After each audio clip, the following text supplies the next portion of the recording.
So the Mosaic Law Firm, right? Yeah. Tell me a little bit about where did you come up with the name Mosaic? Because I remember I saw it, I loved it, and I said, at some point, she's going to grow so big, she can be able to just sell this law firm because it's not her name on it. It's got this cool name. Well, I figured first and foremost, my name kind of is a bit of a mouthful. It doesn't necessarily roll off the tongue so easily. So that was kind of the impetus of searching for a name other than mine. Yeah.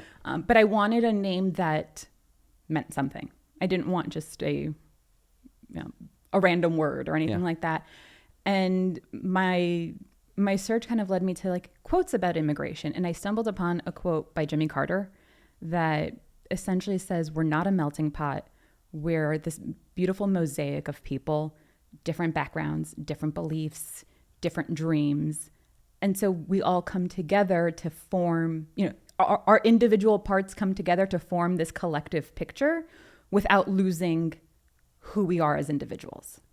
Well, that's really beautiful. And so you took the mosaic word from that quote. That's exactly where it came from. That's really great, and now it makes sense. Yeah, and it just felt right. Once I stumbled upon it, I was like, this is it. Yeah. And the only debate was, is it Mosaic Law or Mosaic Immigration Law? And I decided to just stick with Mosaic Law, just keep it short and sweet. Yeah. Yeah. That's good. That's great. Yeah, and so great.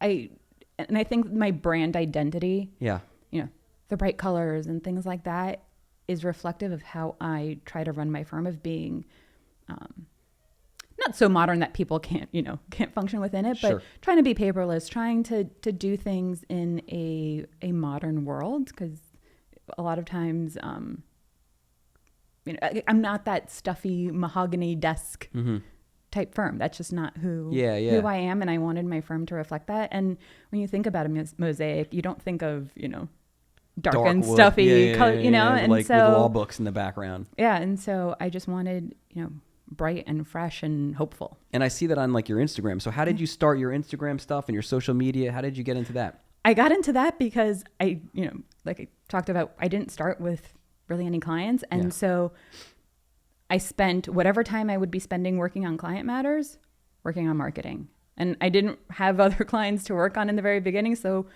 marketing was my job. And so I just started getting on Instagram and posting information about immigration or the immigration process. And, you play around with different things to see what resonates, what works, what feels comfortable to you. Like, is it doing the viral TikTok sounds or what may not be the TikTok sounds coming up, but I just started posting. And you were consistent about it. Yes and no. I was consistent to a point, and then I got busy with my firm. Yeah. And then it dropped off, but I realized that I missed it.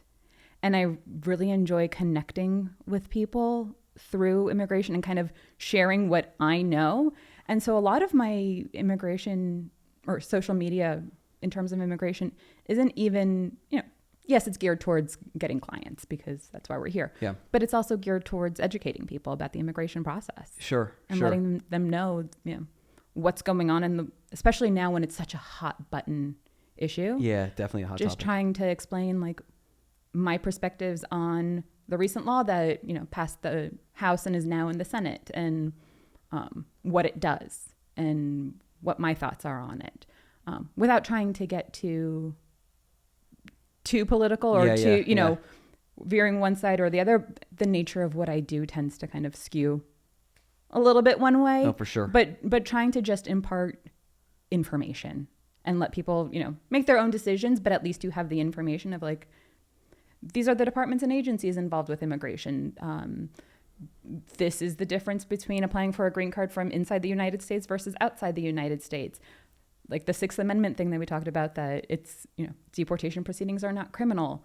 All those different aspects and components, or, what asylum is and how you qualify and when you can apply.